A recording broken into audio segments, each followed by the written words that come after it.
هغه سړی چې مخکې ړوندو هغې فریسیانو له راوسته. دا د سبت ورځ وه چې عیسی خټه جوړه کړه او د هغه سترګې یې بینا کړې.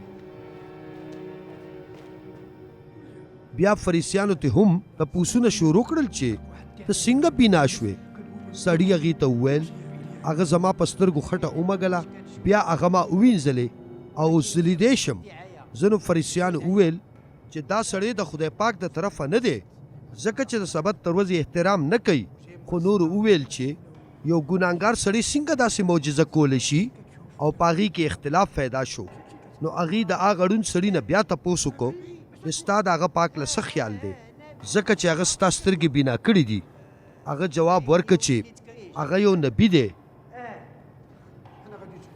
خو یهودیانو په دې باور نه کولو چې دا سړی ړوند او بینا شو، تر څو چې هغې د هغه مور او پلار راوغوښتل او تپوس یې ترې وکړه چې دا ستاسو زوی دی؟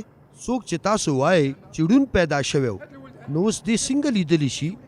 مور او پلار یې جواب ورکړ موږ ته دا پته ده چې دا زموږ زوی دی او چې دی پیدایشي ړوند دی، خو موږ ته پته نشته چې دا څنګه دی اوس لیدلی شي، او نه موږ ته پته شته چې چا د سترګې بینا کړې. د ده نه تپوس وکئ، دی زلمی دی، دی به په خپله حل ووایي. د هغه مور او پلار د یرې نه داسې وویل ځکه چې هغې د یهودیانو نه ویرېدل. نو یهودیانو د مخکې نه دا فیصله کړې وه چې څوک عیسی ومني چې مسیح دی، نو هغه به د عبادتخانې نه وشړي. همدغه وجه وه چې مور پلار یې وویل چې هغه زلمی دی، تپوس ترې وکئ.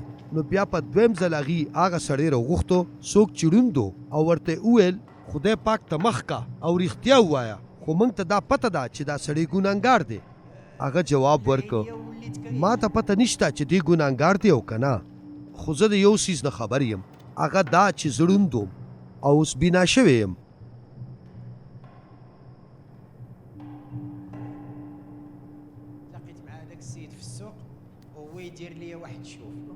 هغې ته تپوس وکړه چې هغه تا سره څه وکړل، هغه ستا سترګې څنګه بینا کړې؟ هغه جواب ورکړه چې ما خو تاسو ته وویل خو تاسو غوږ نه کېښوده، نو تاسو دا بیا ولې اورېدل غواړئ؟ ولې تاسو هم د هغه مریدان جوړېدل غواړئ څه؟ نو بیا هغې په کنځلو شول او ورته وویل ته د هغه مرید یې، خو موږ د موسی یو، موږ ته پته ده چې خدای پاک د موسی سره خبرې کړې وې، خو د دې سړي نه خبر نه یو چې دی د کومه راغلی دی. سړي جواب ورکړ چې څومره د حیرانتیا خبره ده چې تاسو ته دا پته نشته چې هغه د کومه راغلی دی، خو بیا هم هغه زما سترګې بینا کړې. موږ ته پته ده چې خدای پاک د ګناهګارو نه اوري، خو هغه د هغه چا اوري چې د هغه عبادت کوي او د هغه رضا پوره کوي. د دنیا د پیدایښت نه لا چا دا نه دی اورېدلی چې چا د پیدایشي ړوند سترګې بینا کړي دي. که دا سړی د خدای پاک د طرفه نه وې نو هغه هېڅ نشو کولی. هغې ورته وویل چې ته خو په خپله بلکل ګناهګار پیدا شوې او اوس موږ ته د تعلیم راکولو کوشش کوې. نو بیا هغوی هغه د عبادتخانې نه وشړلو.